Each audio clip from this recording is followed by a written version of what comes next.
Pemirsa Gatra TV, Anda kembali menyaksikan Gatra Insight. Setelah tadi saya dan juga Pak Mukhlis membahas beberapa lokasi uji klinis vaksin di seluruh dunia, sekarang kita membahas masalah yang ada di Indonesia, apalagi masalah relawan yang lagi-lagi banyak yang bersedia untuk menjadi tenaga di tengah pandemi COVID-19 ini. Jadi banyak nih Pak Mukhlis, relawan-relawan yang atau juga perusahaan yang tadinya membuat baju sekarang beralih membuat APD atau juga masker dan juga hand sanitizer.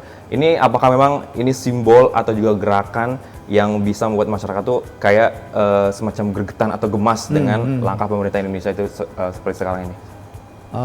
Gerakan seperti ini kan gerakan kemanusiaan ya, gitu ya. Jadi memang setiap individu, setiap orang, setiap perusahaan memang saya kira juga terpanggil untuk, karena siapapun bisa terkena gitu.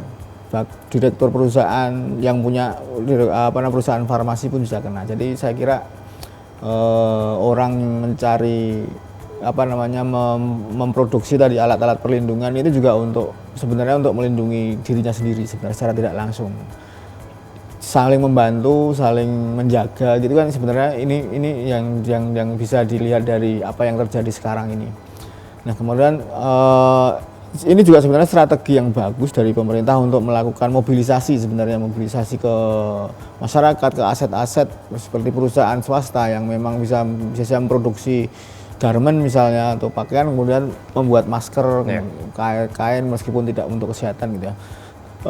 Tapi ini intinya juga kalau nggak seperti itu kita nggak akan kewalahan. Pemerintah akan kewalahan, kemudian rumah sakit tidak punya APD, kemudian tidak punya, ya minimal untuk antar warga sendiri bagaimana mereka menjaga misalnya kebutuhan pangan antar tetangga yang memang mungkin kesulitan. Ini salah satu hal yang memang diperlukan saat ini karena penyakit ini tidak memandang bulu itu tadi, siapapun bisa kena. Nah kalau kita saling menjaga saya kira juga ini lebih baik. Oke, dan dari data yang saya punya dari per 28 Maret kemarin sudah ada 5.800 relawan.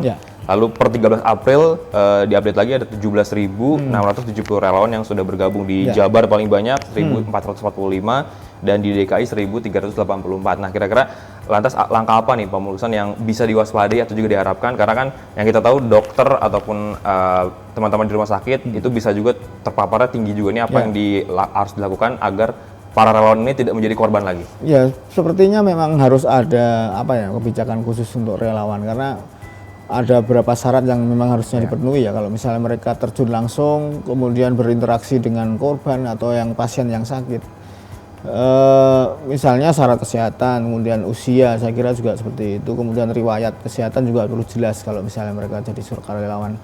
Tapi intinya sukarelawan ini kan juga harus di sana, misalnya melakukan bagian sembako, itu juga sebenarnya bisa dilakukan gitu. Tidak harus langsung bertemu dengan pasien, itu bisa dilakukan. Bagaimana menjaga lingkungan sosial lebih baik, tidak terjadi kerusuhan, atau menjaga agar orang-orang yang berniat jahat tidak melakukan kejahatan gitu. Intinya semua orang bisa jadi sukarelawan, tapi intinya kalau memang ini harus dimobilisasi, memang pemerintah harusnya memang punya standar gitu untuk merekrut, kemudian agar tidak terjadi penambahan korban dari relawan sendiri, karena ini juga tambah merepotkan kalau misalnya terjadi, sehingga harus ada pencegahan atau mungkin tadi standarisasi bagi para sukarelawan yang memang benar-benar mau dilibatkan dalam di ujung gitu ya, di garis terdepan gitu ya. Tapi intinya ya itu tadi, kalau ini sudah sebuah gerakan ini memang kalau kita lihat memang gerakan kemanusiaan murni yang memang seharusnya pemerintah pun juga bisa memanfaatkan, bisa menjadi nilai tambah dalam penanganan selama pandemi terjadi. Oke, setelah tadi kita sudah membahas relawan yang bergabung menjadi tenaga bantuan di pandemi COVID-19, kita akan bahas lagi beberapa sektor yang pastinya infrastruktur yang digunakan pemerintah untuk merawat pasien pandemi COVID-19. Tapi setelah jeda pariwara berikut ini tetap di Gatra TV.